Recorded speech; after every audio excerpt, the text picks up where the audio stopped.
Hi, it's Steve.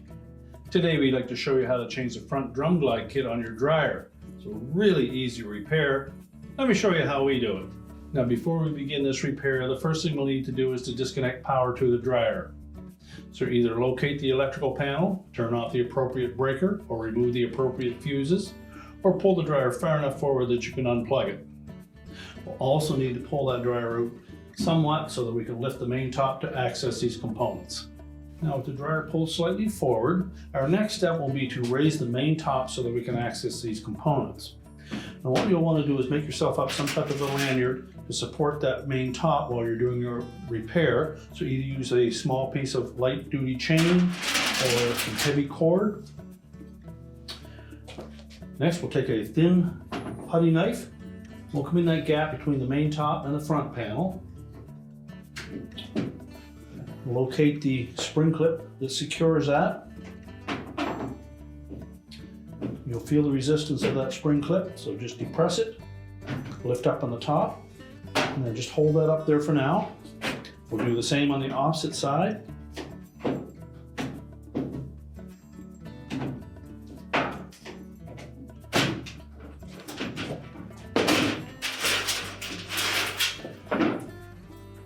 Raise that top just beyond vertical. The hinges won't support that by itself, so you'll need to use a lanyard. We'll take out one of these little rubber bumpers on the top of the side panel and then secure that top.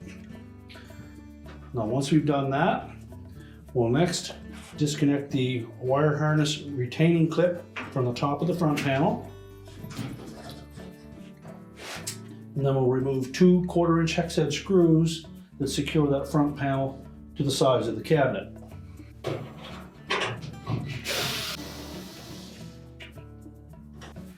Then we'll tilt that front panel just slightly forward.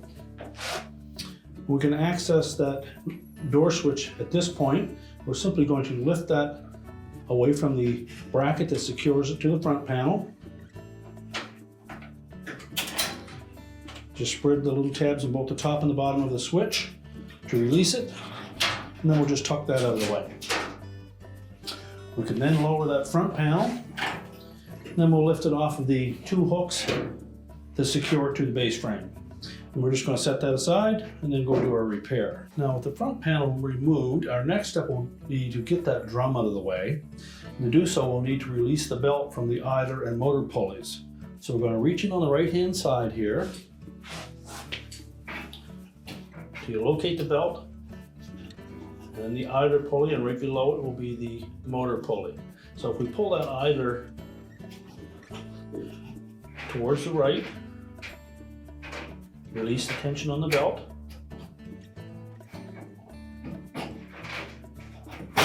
Just pull the belt towards the front of the dryer. Now we'll get it away from the idler bracket. Unhook it from the motor pulley.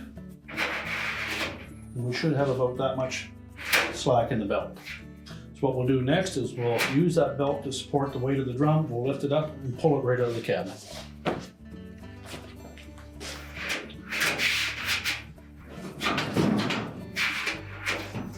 There'll be a little bit of resistance where the drum sits on the rear drum rollers.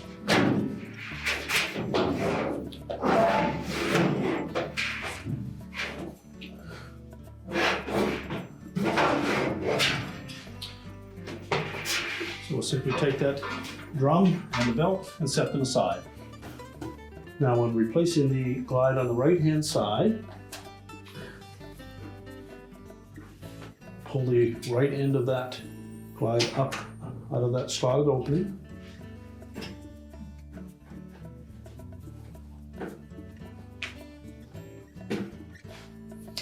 Then unhook it from the left hand side and just set that aside. If the felt backing is in bad shape, we're simply going to peel that off of the housing and discard it. Remove the protective strip on the back of the replacement pad. Line it up carefully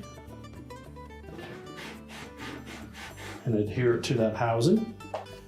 Now when we install that new glide, we want to have the hook that is closest to the end pointing into the dryer.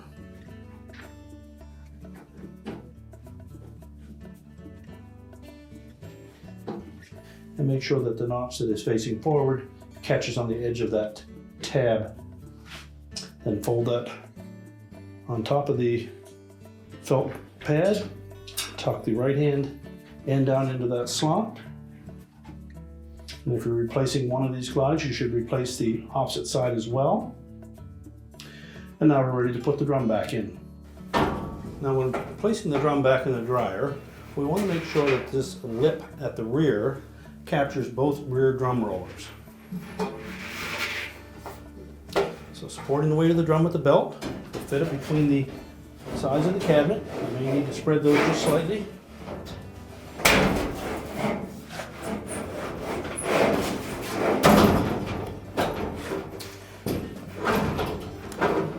And then we need to line up the rear of that drum to make sure it sits on those rollers. Just rotate it a couple times.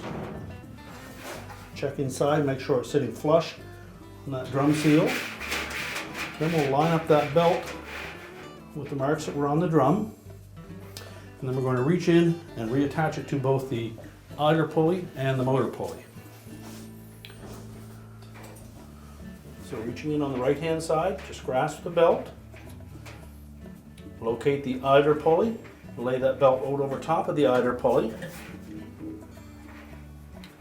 and pull it in underneath towards the right, and then push that idler pulley to the right to take the tension off the belt, and wrap the belt around the motor pulley at the same time. Make sure we have the groove side of the belt against the drum and the motor pulley, and the flat side of the belt against the idler pulley. We'll just rotate that drum a couple of times to make sure that it does turn the motor and blower wheel. And now we're ready to put the front panel back on. Now as we tilt that front panel up against the cabinet, we want to make sure that we line up the hole in the back of that front panel with a locating pin that is attached to the cabinet. Also want to make sure we tuck that felt seal so it doesn't catch on the drum.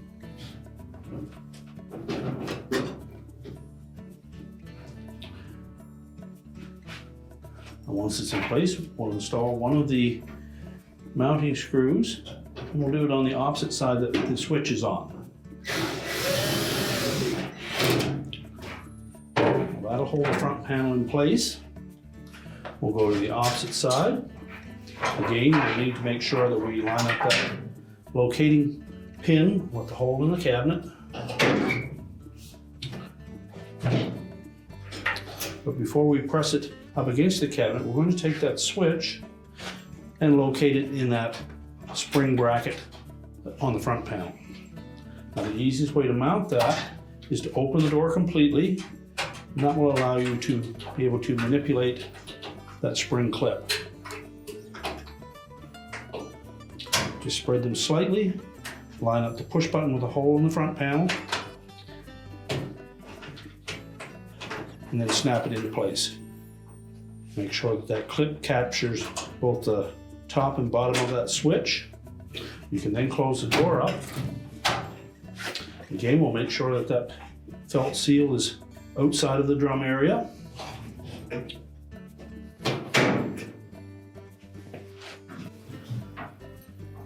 And then we'll reattach the second mounting screw.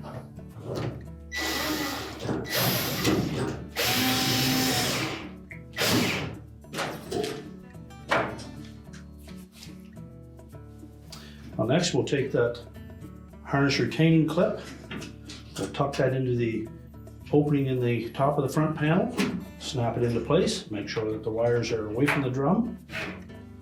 Now we're ready to put the main top back down. So next we'll disconnect our lanyard, then we'll replace that rubber bumper. Just fit it back into that opening on the top of the cabinet. And we'll lower lower the top down carefully. We want to make sure that we engage those two clips.